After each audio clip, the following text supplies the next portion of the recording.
children's hospital, not only for great health, but also to really make sure children start out in the right way with great education. In the United States, kind of high language learning families, you know, those kids who come from those families, they know 30 million more words by the age of 5 than families who are coming from environments who are not high language. And we recognize that that kind of pre-K education and the ability to communicate language would be really incredible if we built a program at this new Children's Hospital Oakland. So we launched a program called Talk, Read, Sing, and you can find out about it at talkreadsing.org. And right when the child is born, the parents and the child start to get everything from a onesie to blankets to materials and emails and all the kind of multi-channel communication that you would expect to kind of encourage your children to start reading and talking and singing and dialoguing. And our partner with that really is the #1 child advocate in our whole country. Even when we were with her backstage, she wanted to talk about these incredible new programs that she's working on with foster families. And I am absolutely delighted that we were able to bring her to Dreamforce, because she represents everything that is good about our children and our desire to really focus. And of course, there's nothing more important than our children's health and education, which is everything that Dreamforce is about as well. So Professor Schwab, I'd be honored if you would now provide a dialogue and a discussion, and if all of you would please welcome Hillary Clinton.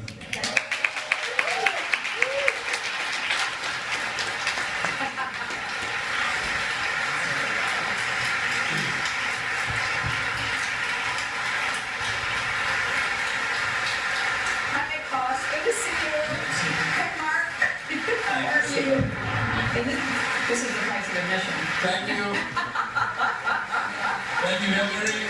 Thank you. Thank you all. Dreamforce. Thank you. Thank you. Well, Secretary Clinton, I just want to thank you so much for coming to Dreamforce, and Professor Schwab is here, and you know, between both of you, your tireless work to help our children in this country, and Professor Schwab, your tireless work to improve the whole state of the world. We couldn't have two more important people on this stage, so I'm going to get off of it, and I'm going to turn it over to you. Thank you very much for being here, and let the dialogue begin. Thank you. Thank you so much. It is wonderful to be back here with Salesforce, and I thank Mark for the extraordinary energy he is bringing to the work, not just of the company, but in the community, which is so important. And Professor Schwab and I will have a chance to talk about that briefly in a few minutes, because the example that you are setting here about doing good while doing well is one that I hope just spreads, and more people, including those of you representing other companies, will take a hard look at what Salesforce has done. Happy 15th birthday. It is exciting to have this opportunity to say a few words about the program that Mark was mentioning before I sit down with Professor Schwab. And of course, I have to give a big shout out to Sassy, probably my favorite mascot name of all time. And I didn't get a good enough look at Mark's shoes yet, but you know they have their own Twitter account. What do you think? Should I start at Hillary's pantsuits?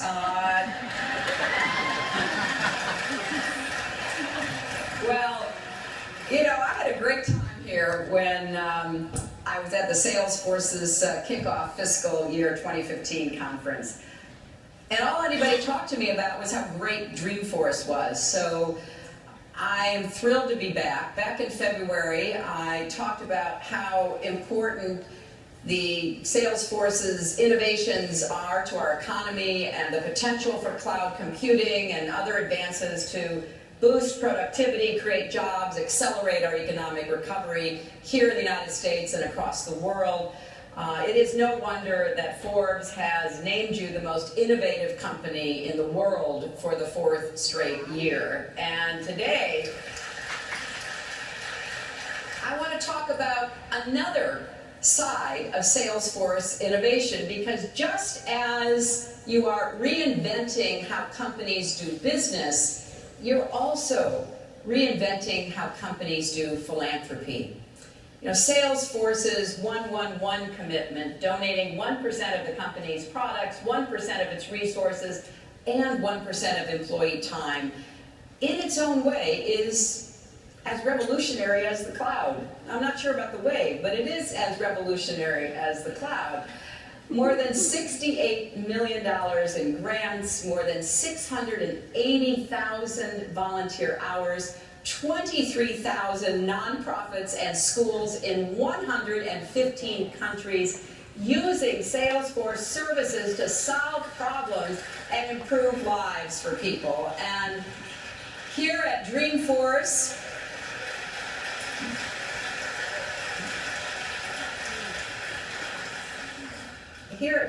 alone, I understand 1 million meals will be donated to feed the hungry, more than 200 veterans will receive job training, and $8 million will be raised for the UCSF Benioff Children's Hospital. I thank you for that, and I'm grateful also for Salesforce's many commitments for action through the Clinton Global Initiative, including everything you've done to help Haiti rebuild after its devastating earthquake.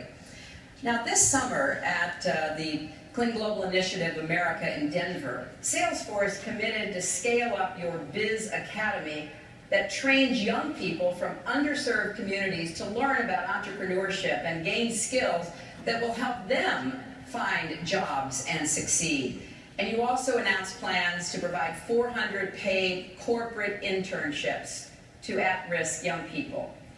That is part of a broader effort to create more opportunities for young people to get work experience, especially those with the fewest advantages. We call it Job One because we think there's nothing more important than helping young people get off to a good start in their first job. And some of you have probably heard Mark talk about how a summer job at Apple changed his life forever as a 19-year-old young person. That's the kind of opportunity we want for all of our young men and women, to experience the dignity and discipline of work, to launch them forward into productive careers. And I think Mark and his wonderful wife Lynn's commitment to our kids is absolutely breathtaking. And most notable is their support for children's hospitals right here in the Bay Area. That is the basis of a partnership that we have formed on early childhood development, with the goal of using the latest brain science to encourage more parents to talk, read, and sing to their infants, their babies, their toddlers. Now, the experience of doing that is kind of delicious, as I'm finding once again with my new grandchild, who is already so advanced, and really, you know, what can I say? But when Chelsea was a baby, Bill and I both loved reading to her every night and during the day, and I would even sing to her at night. And I did that until she developed her own ear. And around the age of 18 months, you know, reached up her little finger as I was singing away. I think at the moment it was Moon River. We were looking out the window at the moon, and she puts her little finger on my mouth. She says, "No sing, Mommy, no sing." So we went back to reading and talking. But now we're watching Chelsea and her husband Mark read some of the same books to little Charlotte. The reason why this is even more important now than it was when I did it is scientists can literally watch the synapses and neurons firing when parents read and talk and sing with their children. From the very earliest days, we're talking about the beginning.